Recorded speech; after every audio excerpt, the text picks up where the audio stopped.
Yeah.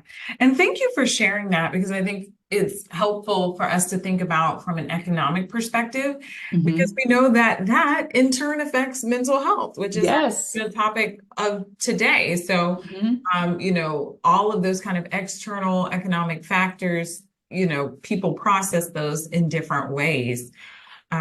In my years as a coach, I've referred clients to therapists, when they need therapy services. From your perspective, how might someone know if they need therapy? Absolutely. So anytime that your mental health is being affected or impacted in one area of your life where you can't function. So if you are facing a crisis at work, about to lose your job, and you're stressed, you don't know what to do, um, a counselor can support you. You know, folks who are going through a divorce or a separation, have issues in their marriage and they're not able to resolve them, counseling can help you. You're working to support kids who have, disabilities or, behavioral issues. Again, counseling can support you. So I say anything that is impacting your life, you can go to a counselor and get some support around. A lot of times it's just being able to walk through the situation with someone who is caring, empathetic, and can give you some advice on how to move, and also just calming down your body. So what we know is, as a trauma-informed therapist, anytime that I talk to someone and I'm able to help them just to relax and to calm down, I can get them out of their emotional brain over into their intellectual brain where decision making is taking place and where we can both figure out what's next for us. Because when we're high on emotion, it's hard for us to see ourselves unstuck. It feels like this is going to last forever.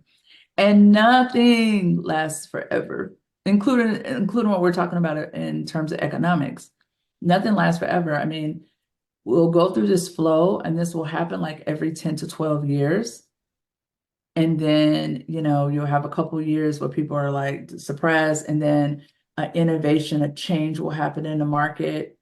And then next thing you know, like we'll pick it up, and next thing you know, like we're back in Boomtown again. So it's a rapid, turnaround of us always moving through.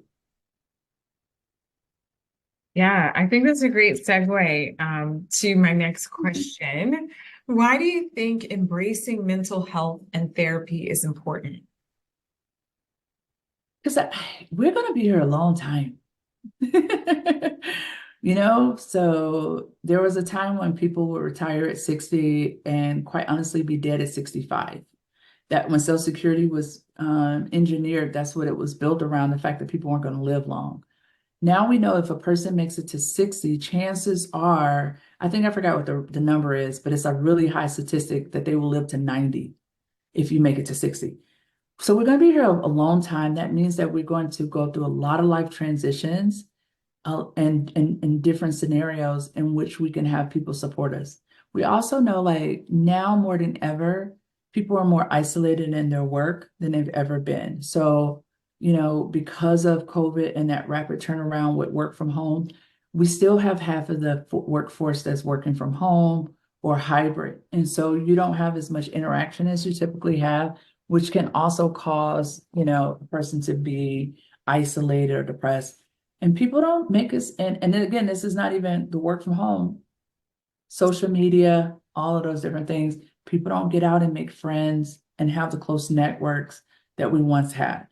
So having somebody that can support you can help you through so many different things. And I feel like it's just something that's here to stay, and it should be a part of everybody's wellness team.